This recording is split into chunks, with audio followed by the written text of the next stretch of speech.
This story is called Running Interference.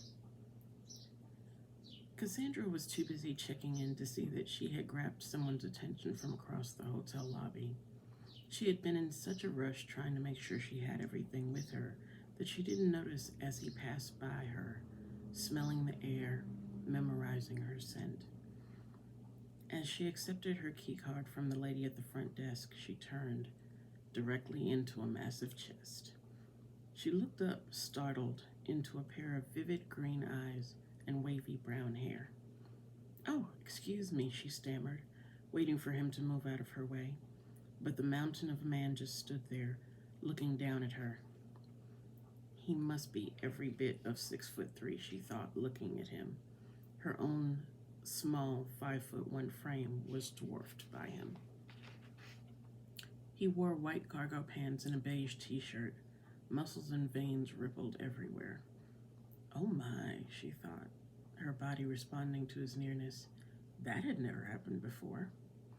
Seeing a cute guy is one thing, but for her body to respond as if he'd touched her a million times before was something else totally different.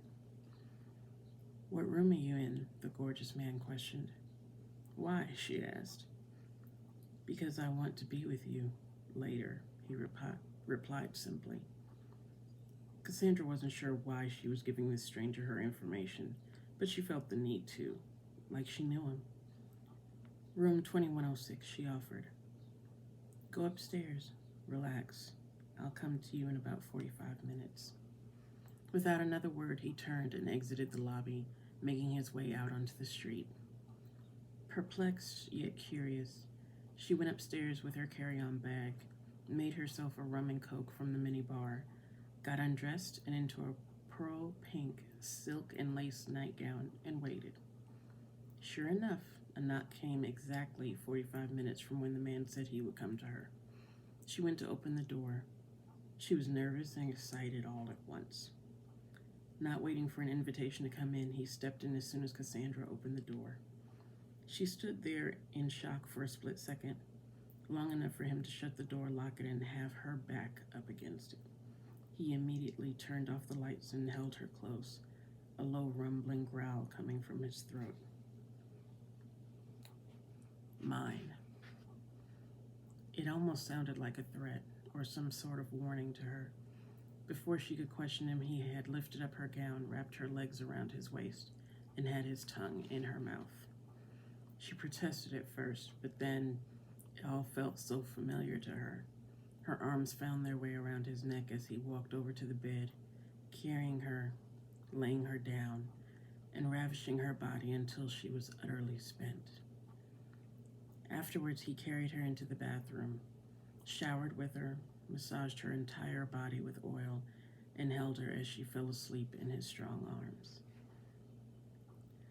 Cassandra awoke the next morning with a smile on her face, which quickly turned into a frown when she realized that her mystery man was gone.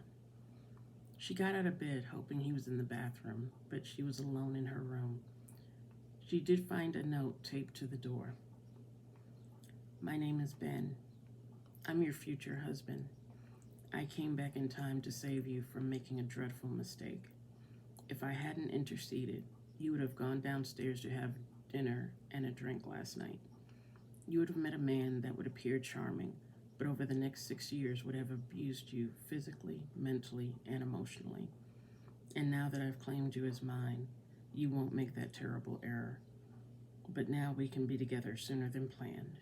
Wait for me, love." Hope you enjoyed the story. If you did, there are others in my book, Wolves, Women, and Demons, Adult Bedtime Stories, available on Amazon, not only in paperback, but also ebook. And I also have my other book, Take All of Me series. I have it in separate volumes 1 and 2, or you can get them combined, also available in paperback and ebook. Until next time, take care. Have a good day.